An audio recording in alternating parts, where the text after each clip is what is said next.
हर school का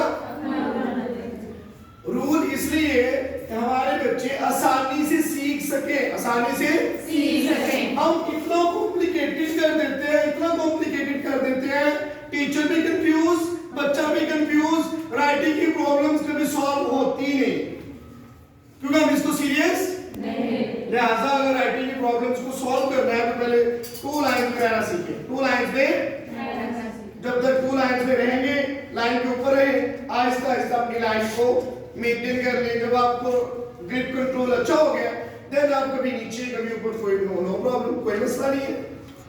लेकिन हम जब तक सीखेंगे नहीं तब तक इस फार्मूले को अप्लाई करने की जरूरत नहीं है।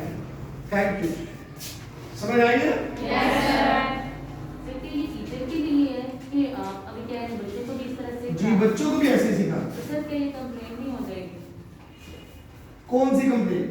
अक्सर बच्चे ट्यूशन से जाते हैं, वहाँ डिफरेंट स्कूल के आते हैं, तो ये ट्यूशन वाली होती है, तो मदद से बड़ा इस तरह फोर्स करती है कि इन लोगों को तो कुछ पता नहीं है, लाइन ऊपर लिखना है नीचे। तो हमारे यहाँ ये बहुत कॉन्सेप्ट है इस चीज़ का। उसका एक आसान हल है, उसका बड़ा आसान हल है। आपने स्कूल का कल ही एक नोटिफिकेशन तैयार करें कि this is our school pattern, this is our school formation, this is our school font style. ये हमारा स्क्रिप्ट, ये स्टाइल है, ये फॉन्ट है, and you have to follow our instructions. Follow the instructions, इसी तरह से काम करेंगे। ये स्पिरिट स्कूल, सुभान स्कूल की इंस्ट्रक्शंस हैं राइटिंग के कंसर्न के हवाले से।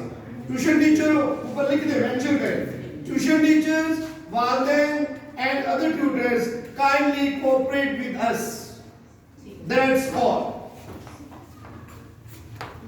जब नोटिफिकेशन होगा, नोटिफिकेशन फिर एक और बात है, आपके जो टीचर्स अच्छा काम करेंगे उनको बोले चार्ट तैयार कर ले, चार्ट तैयार करके वही नोटिफिकेशन बाहर पे भी लगा दे, हाल के बाहर भी लगे हो, वहां पे जब पेरेंट्स आते हैं वो अच्छा उनके कवर खड़े हो जाएंगे, अच्छा इन्होंने इतना काम कर लिया, अब इस पर भी काम कर रहे हैं, बहुत अच्छी बात है। तो